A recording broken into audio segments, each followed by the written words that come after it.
Hey everyone, welcome back to the channel. Today I'm going to show you exactly how you can design your very own logo in Canva, even if you've never tried anything like this before. By the end of this tutorial, you'll have a unique, eye-catching logo ready to download and use, whether it's for your business, a personal project, or even just for fun. This is a completely beginner-friendly walkthrough, so don't worry if this is your first time making a logo. We'll go step by step together. Let's dive in. First up, I want you to open Canva in your web browser.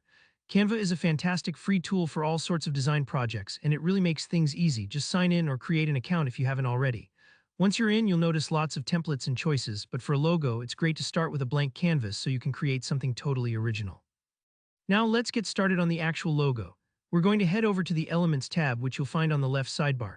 This is basically where Canva keeps all its graphics and cool design goodies. Think of it as your toolbox. In the search bar at the top of the Elements panel, type in logo. Here's a pro tip: don't just pick the first thing you see. Scroll through, you'll find tons of different icons, badges, and symbols.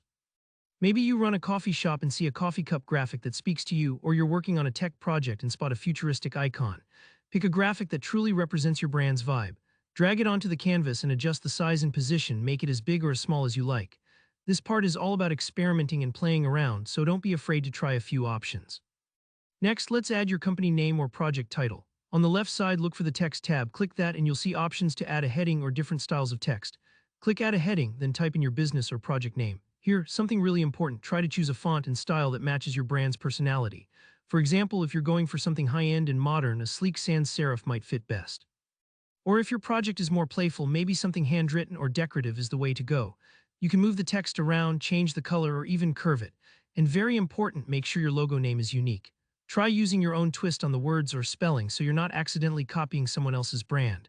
That way you'll avoid any copyright headaches down the line. Once you're happy with your logo, and don't stress if it takes a few tries to get everything lined up just right. Design is a process and it's totally normal to make little tweaks as you go. It's time to save your creation. In the upper right corner, you'll see the Share button. Click that and then select Download. Canva will give you options for file types, and for a logo, PNG is usually your best bet since it maintains nice image quality. Hit download, and just like that, you've got your brand new logo ready for the world. And there you have it, a professional-looking logo you made yourself, with zero design experience required. If you found this tutorial helpful, please give it a thumbs up, and if you have any questions or want to share your designs, drop a comment below. I love seeing what you all create. Don't forget to subscribe for more easy step-by-step tutorials just like this one. Thanks so much for watching. Happy designing.